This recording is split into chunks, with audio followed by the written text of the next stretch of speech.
This video, we're going to do another Game of Thrones video, and this one we're going to discuss Margaery Tyrell and what kind of impact she's going to have on Season 4.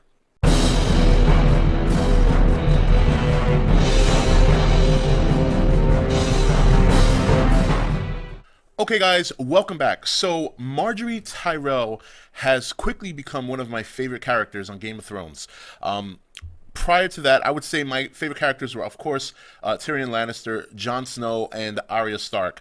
And those three are pretty common favorite characters amongst a lot of fans, and it makes perfect sense. I mean, they're really good characters. They're played by some wonderful actors, and so, you know, those are the three that I have gravitated towards throughout the series. But I gotta say, Margaery is quickly climbing that ladder.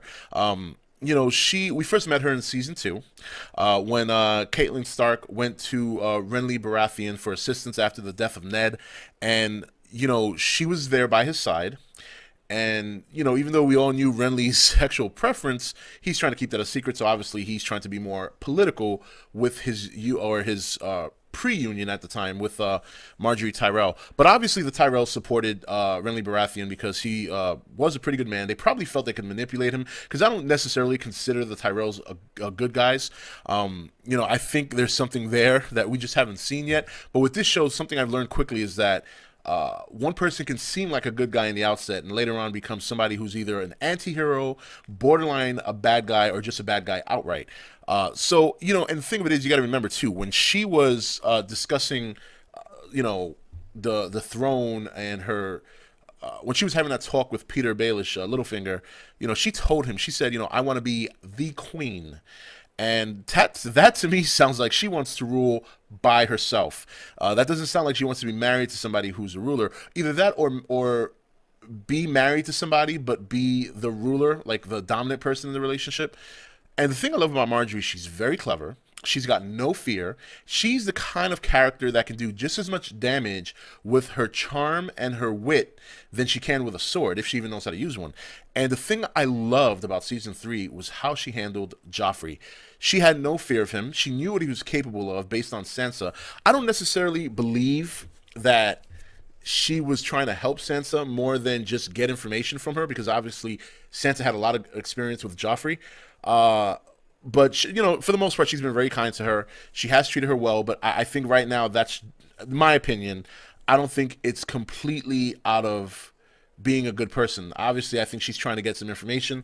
I don't think she necessarily cares about Sansa. I hate to say it. I just don't trust people to be that good. And considering how I've seen her play the game a little bit with Joffrey, I'm more and more convinced of that now. So, and you know, with Joffrey, she was so good, and you could tell it bothers Cersei because she's never really seen her son be a little bit. What's the word I want to use?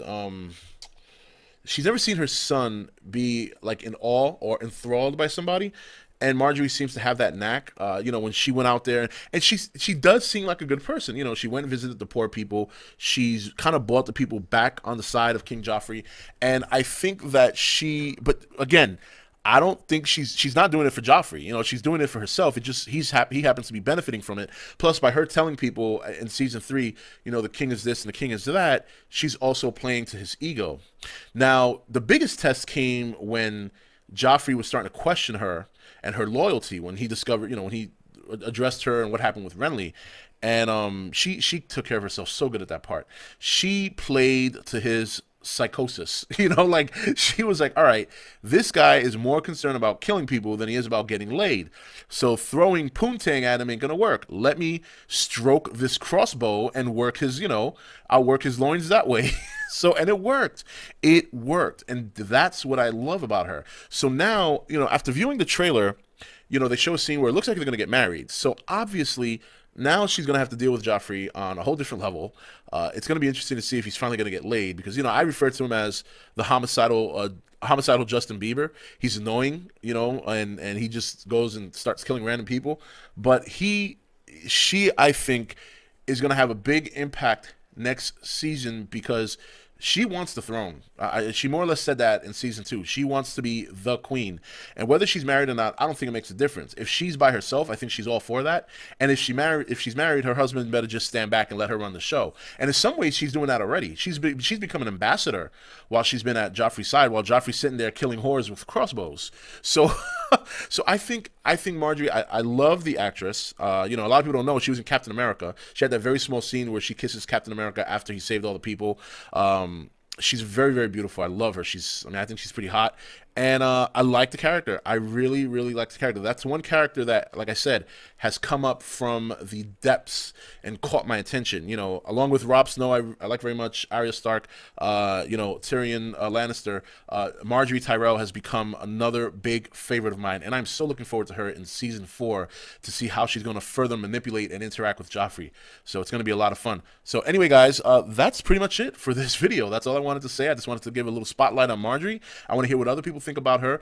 Obviously, as you remember, the comments will be set for approval, so that way no trolls can come in here and try and spoil anything, so everybody can live a spoil-free Game of Thrones life while they're here on my channel.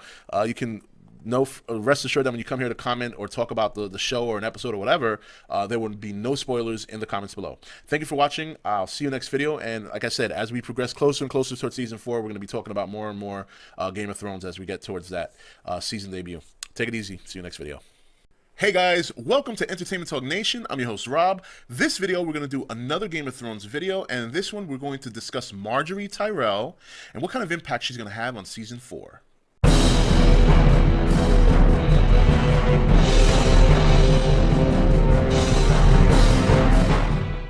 Okay guys, welcome back. So Margaery Tyrell has quickly become one of my favorite characters on Game of Thrones. Prior to that, I would say my favorite characters were, of course, Tyrion Lannister, Jon Snow, and Arya Stark. And those three are pretty common favorite characters amongst a lot of fans, and it makes perfect sense. I mean, they're really good characters. They're played by some wonderful actors, and so, you know, those are the three that I have gravitated towards throughout the series. But I gotta say, Margaery is quickly climbing that ladder. You know,